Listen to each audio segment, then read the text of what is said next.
It usually starts without warning, almost like a switch turns on in your brain. One moment you're fine, focused, not thinking about food at all, and then suddenly it hits you, a craving. Not hunger, not real hunger, but a strong urge, something sweet, something sugary, something comforting. And the longer you ignore it, the stronger it becomes. You try to resist, you try to distract yourself. You tell yourself, I don't need it. But your mind keeps going back. Chocolate, biscuits, cake, cold drinks, anything sweet. And before you realize it, you give in. Just one bite, just one snack, just a small piece. But that one bite turns into more. And later, you wonder, why did I lose control again? This is the cycle of sugar cravings. And most people think it's about willpower. They think, I'm weak. I can't control myself. I need discipline. But here's the truth most people don't realize. Sugar cravings are not a character problem. They are a brain response. And your brain is being trained every single day without you noticing. Now let's understand what's actually happening. When you eat sugar, your brain releases dopamine. Dopamine is your feel-good chemical. It creates pleasure, reward, satisfaction. So your brain remembers sugar equals good feeling, and it wants more. But here's the problem. That feeling doesn't last, because after the sugar spike, your blood sugar crashes. And during that crash, your body feels tired, low energy, irritated, hungry again. So your brain sends another signal, eat more sugar, and the cycle continues. Spike, crash, craving, repeat. Over time, this becomes automatic, not a choice, a habit loop. And that's why sugar cravings feel so strong. Not because you lack control, but because your brain is stuck in a pattern. Now here's the interesting part. Most people try to stop cravings with willpower alone. They fight the urge, they resist, they suffer. But cravings don't disappear through resistance. They disappear when the signal is interrupted. And that's where this one simple trick comes in. It sounds almost too simple, but it works because it breaks the craving cycle at its root. And here it is. Drink a glass of water, add a pinch of salt, and wait 2 to 3 minutes. That's it.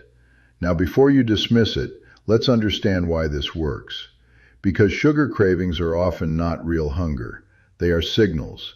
And many of those signals come from dehydration, electrolyte imbalance, energy dips, habit triggers. Now let's break it down.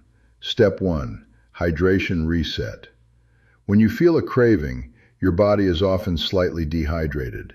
Even mild dehydration can confuse your brain. It can feel like hunger. So when you drink water, you immediately reduce that confusion. Your brain starts recalibrating, and the craving signal weakens. Step 2, electrolyte balance. Adding a pinch of salt helps restore electrolytes. Electrolytes support brain function, energy stability, nervous system balance. When your system is balanced, cravings reduce naturally because your body is no longer in stress mode. Step 3, the pause effect. Now this is the most important part. After drinking water, you wait 2 to 3 minutes, and something powerful happens. Most cravings peak like a wave. They rise, reach intensity, and then naturally fall. If you interrupt that wave, even briefly, you break the automatic response, and your brain resets.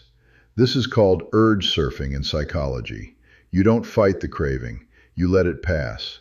And most of the time, it disappears. Now here's what happens when you apply this trick consistently. The first time, you still feel the craving, but it becomes weaker. The second time, you notice it passes faster. By the third or fourth time, something changes. You start gaining control, not through force, but through awareness. Now let's talk about why this works so well. Because sugar cravings are not random. They are triggered by patterns. And this trick breaks the pattern. It interrupts the loop and gives your brain a chance to reset. Now here's something important. This is not about eliminating sugar completely. That's not realistic. It's about reducing automatic cravings, so you can choose consciously instead of reacting automatically. Now let's go deeper, because cravings are also emotional. Sometimes you don't want sugar. You want comfort, relief, distraction, and sugar becomes a shortcut for that feeling. But when you pause, even for a few minutes, you create space.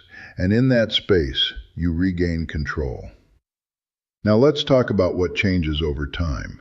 If you use this trick regularly, something shifts. Your cravings become less intense, your control increases, and your dependence on sugar reduces. Not overnight, but gradually, naturally.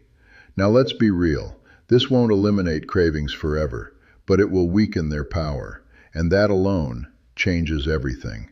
Because once cravings lose control over you, you gain freedom. Freedom to choose, freedom to eat consciously, freedom to stop the cycle. You don't stop cravings by fighting them. You stop them by understanding them and redirecting them. Because your brain is not your enemy. It's just following patterns it learned, and patterns can be changed. So the next time a sugar craving hits you, pause. Don't react immediately.